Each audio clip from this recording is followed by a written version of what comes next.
Hey everybody, what's going on? Hellmite here, bringing you another video from Grab the Lantern today. Today I wanted to talk about two of the very exciting things that are on the PBE or otherwise being discussed by Riot and other places like Twitter. Namely, these are the Tahm Kench REWORK, which has finally been shown off on the PBE, and also talking about Anathema's Chains, which is the new anti-splitpush item that Riot have been in development. I've talked a little bit about how this item made me a little bit scared, and the design doesn't entirely address those concerns for me, but we'll go ahead and get to that here in a sec, as I feel like a lot more people are going to be here talking about the Tahm Kench changes that are upcoming. Now, I'm really excited about the Tahm Kench rework here, as I feel like it is going to give this champion a new lease on life. Previously, Tahm Kench has been hard bound to pro play. There's just absolutely no possible universe in which that champion is going to be able to be balanced for both casual play and for pro play, just because of how powerful Ally Devour can be on a basic ability.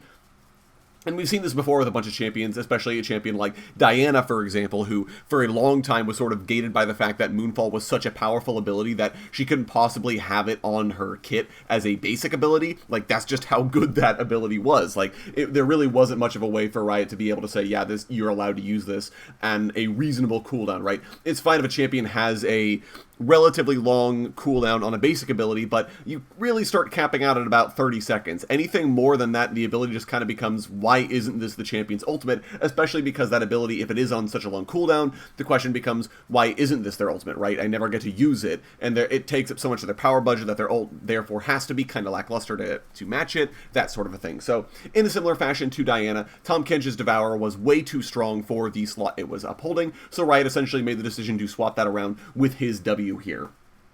I'm going to go ahead and talk through the full kit, though, as I feel like that gives a better picture for where this rework is going to be at, as obviously the swap between W and R sort of makes sense for a lot of people, but there's a lot more that's going on behind the scenes that I do feel like is going to be really exciting for Tahm Kench players to see. For starters, Tahm Kench gets the percent health damage on hit off the bat. He doesn't need any ranks in his ultimate in order to access this ability, which is pretty nice, but he has lost some base stats to compensate for the fact that he no longer needs to just be a giant stat stick of a champion, which is sort of what he was beforehand. He generally lost armor, health, and mana per level, so he will be slightly squishier than you might be used to early on, but he will also be dealing a lot more damage, and that's kind of the theme of new Tahm Kench, is he went from sort of being this very difficult to kill brick wall that you just couldn't ever deal with, into a champion that is very scary if he's able to get on top of you, and he definitely has the tools to do that now.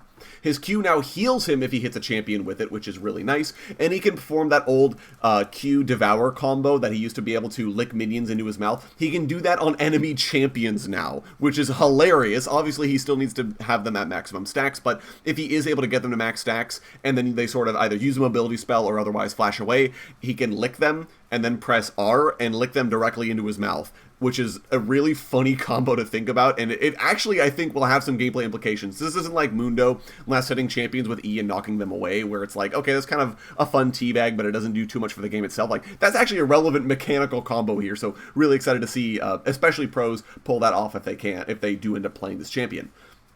It also gives him a little bit of sustain due to that heal he gets on hit, which is kind of nice. So, you know, in general, I feel like this is the biggest deal for a top-lane Tahm Kench, as it gives him just that little bit of extra sustain I think he does need, especially given that this is probably still his first max, now that he doesn't have Devour as a basic ability. His W is now called Abyssal, it's Abyssal Dive, that's the name.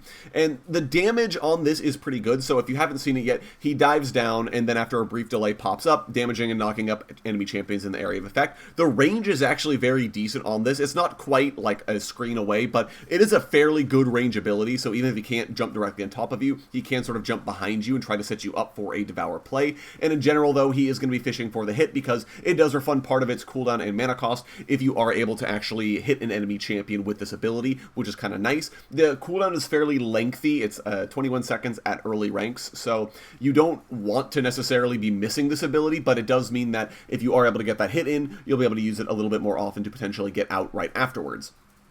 The biggest thing I think that I like about this ability, though, is that it has some pretty obvious combos with the rest of his kit now, which I know sounds a little bit weird, but essentially, because the delay is so long, you kind of need some follow-up crowd control or some initial crowd control to help you land it. Tahm Kench can provide that for himself with a Q slow. If he's able to either get the Q slow or get the Q stun, he can sort of guarantee that he's going to be able to get in range for this, because the AoE is actually pretty decent. So if he's able to get the slow off and then immediately go for the W to where the enemy champion is trying to walk, he's either cutting them off or he is getting the knock up. Either way, they're sort of in a bad spot, which is quite nice. So I do kind of like what this is going to do for him. It also gives him some out of combat mobility. Obviously, it's still a bit of a long cooldown, so you don't necessarily want to be using this ability to go over a wall, but it does give you the option of sort of popping over a wall to kill a blast cone or to plant a ward or something, and it gives him some sort of flexible plays he can make there. The other hilarious thing is that in conjunction with his R, he can take ally champions for a ride with him with this ability. So you can even do things like, if you consider, you really need your jungler to get into the Baron pit in order to go for a steal because the blast cone's gone and they don't have mobility. They're playing a champion like Mundo, let's say. You can scoop him up in your mouth with Devour and then Abyssal Voyage over the wall and then drop him off directly into the Baron pit. There's also some flexibility with being able to deliver a Juggernaut directly on top of enemy teams. Like, there's some kind of fun things I feel like you're going to be able to do with this ability that I'm really excited to see how it shakes out. So either way, I think there's a lot of sort of fun combos. Tahm Kench's E has mostly stayed the same. The shield does last an extra half second now, though, which is kind of nice and gives him time to either finish off a target or survive just that little bit longer he needs in order to get to safety, so that's kind of nice. So I do quite enjoy where that is at, but most of the changes were to the rest of his kit. And finally, Devour hasn't fundamentally changed. It still has all the same restrictions and advantages and disadvantages that it did before. He still gets slowed and grounds himself when he has a champion in his mouth. He still can only devour an enemy champion when they're at 3 stacks of his passive. But the biggest thing here is that it's a significantly more powerful ability. It did gain a shield now on top of the Devour, so when you spit an ally champion out of your mouth, they gain a shield, that's actually a very nice sort of quality of life change for that ability, because it means that oftentimes you devour a champion and then they would have a dot on them and they just die immediately inside your mouth and there's nothing you could do about it. Now you can scoop them up, spit them out, they at least get a fairly hefty shield at 600 at max rank, which is a pretty decent shield, but either way, just giving them a shield in the first place does give them a little bit more room to kind of survive a potential play, and means that Devour, when you do use it, is a lot more reliable about keeping them alive. So that's the biggest thing I think for me. And like I said, functionally, this ability has not changed, but that's how powerful Devour was. The rest of Tahm Kench's kit had been warped around it so much that he basically wasn't allowed to play the game with any of his other buttons because of how strong Devour could be. Now that it's his ultimate ability, he gets to do things outside of just hang around and wait to use Devour on somebody. There's a lot more plays that Tahm Kench can set up and a lot more things he can do. I feel like top lane Tahm Kench is a little bit less cheesy than it was before. Beforehand, it really was kind of like, I'm just going to walk top and hope that you're dumb enough to let me eat you. And now it's like, actually, Tahm Kench top can kind of do some things. There are a lot more plays he can make. His kit in general is just a little bit more flexible than it was before. So really, really happy with where this is going to land. And I hope a lot of the Tahm Kench players are happy with it too, because I think this is a much more sustainable build for Tahm Kench to be going with. Moving on to the second subject I wanted to cover with it, which is Anathema's Chains. That is our new anti-split push item, which, did address some of my concerns, like I said before, but not enough of them, I don't think.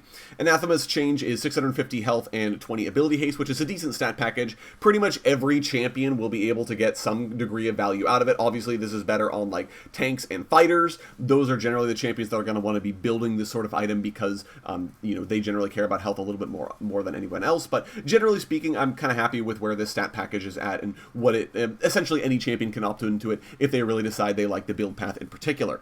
The biggest thing here is it does have that conduit-like ability where you pick a champion and you bind to it, but this is an enemy champion instead. You're able to bind to them at a global range and even while dead. Obviously, you still need vision of them, so if you never see them between when you respawn and when you actually have to start fighting them, it won't help you, but essentially means you're gonna be able to see them at some point. There's no way an enemy champion just never shows on the map ever, so you don't have to worry about that too much.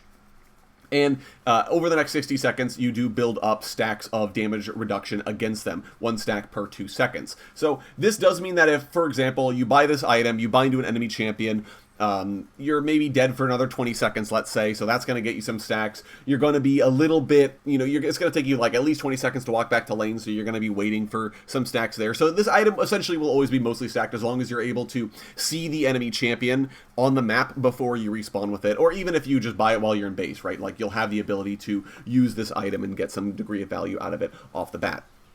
The biggest thing here is that at max stacks, you are also going to reduce their tenacity by 20%, which is a huge deal. It really does allow you to kind of lock down enemy champions and prevent them from doing anything. This is especially relevant against very squishy, like light fighter type champions, or even like AD carries or mages that aren't building any tenacity.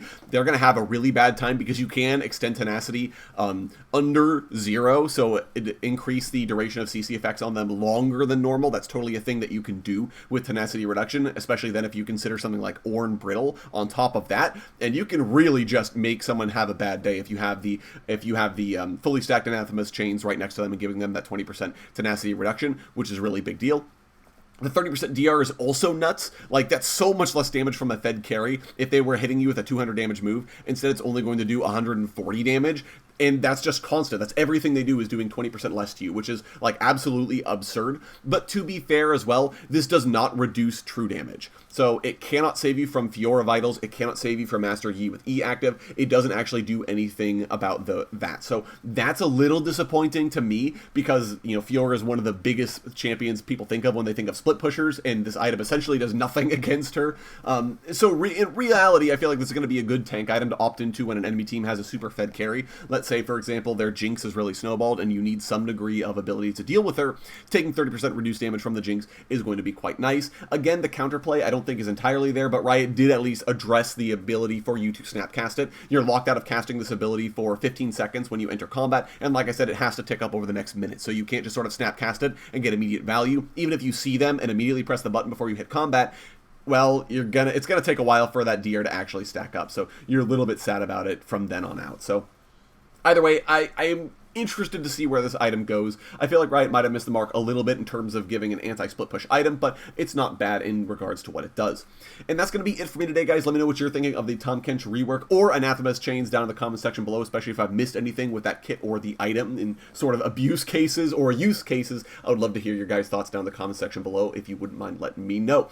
If you enjoyed the video today, go ahead and leave a like, and if you really enjoyed the video, consider subscribing. I upload a video every Monday, Friday, and on patch days as well. Once again, thank you guys so very much for watching. I do appreciate it. And I'll talk to you all later.